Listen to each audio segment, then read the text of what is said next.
Hello అండి. అందరికీ నమస్కారం. నేను మీ కుమారి. ఎండాకాలం వచ్చిందంటే ముందుగా మనకు పచ్చి మామిడికాయలు దొరుకుతాయి కదా! ఈ సీజన్‌లో నేను చేసిన పచ్చి మామిడికాయలతో ఊరగాయ అన్నమాట. చాలా సింపుల్‌గా చేసుకోవచ్చు. నేనైతే ఇక్కడ పుల్లగా ఉన్నటువంటి పచ్చి మామిడికాయలు 3 తీసుకున్నానండి. ఇలా సన్నగా కట్ చేసుకోవాలి. ఫస్ట్ టైం కొత్తగా చేస్తున్న వాళ్ళు కూడా చాలా ఈజీగా చేసుకోవచ్చు. మొత్తం కట్ చేసి పెట్టుకున్నటువంటి మామిడికాయ ముక్కలైతే ఇన్నైతే వచ్చేసాయండి. ఇలా సన్నగా కట్ చేసుకుంటే బాగుంటుంది.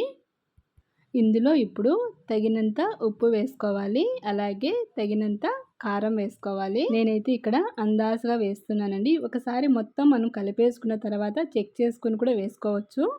ఈ సీజన్‌లో వచ్చిన ఫస్ట్ పచ్చి మామిడికాయలతో నేనైతే ఊరగాయ పెడుతున్నాను. చాలా బాగుందండి. ఇలా ఉప్పు, కారం వేసుకొని మంచిగా కలిపేసుకొని పక్కన పెట్టేసుకోవాలి. ఇప్పుడు స్టవ్ పైన మనం ఒక చిన్న బాండ్లీ పెట్టుకొని అందులో కొద్దిగా ఒక స్పూను మెంతులు, ఒక స్పూను ఆవాలు ఇలా డ్రై రోస్ట్ లాగా చేసుకొని మిక్సీ జార్‌లో పౌడర్ లాగా చేసుకొని మనం కలిపి పెట్టుకున్నటువంటి ఈ మిశ్రమాన్ని ఇందులో కలిపేసుకోవాలి. ఇప్పుడు తాలింపు వేసుకుందాము. ఆయిల్ తీసుకొని అందులో ఆవాలు, జీలకర్ర, ఎండుమిరపకాయలు, వెల్లుల్లి రెబ్బలు మంచిగా దంచి వేసుకోవాలి. అలాగే కొద్దిగా పచ్చి కరివేపాకు వేసుకొని మంచిగా చల్లారిన తర్వాత నేను ఇందులో కలిపేసుకుంటున్నాను.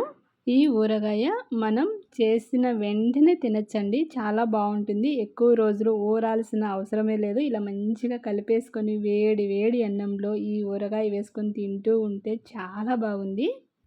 నేను చూపించిన విధంగా ఈ సింపుల్ ప్రాసెస్‌లో మీరు కూడా ట్రై చేయండి. ఈ వీడియో నచ్చితే లైక్ చేయండి. Thank you.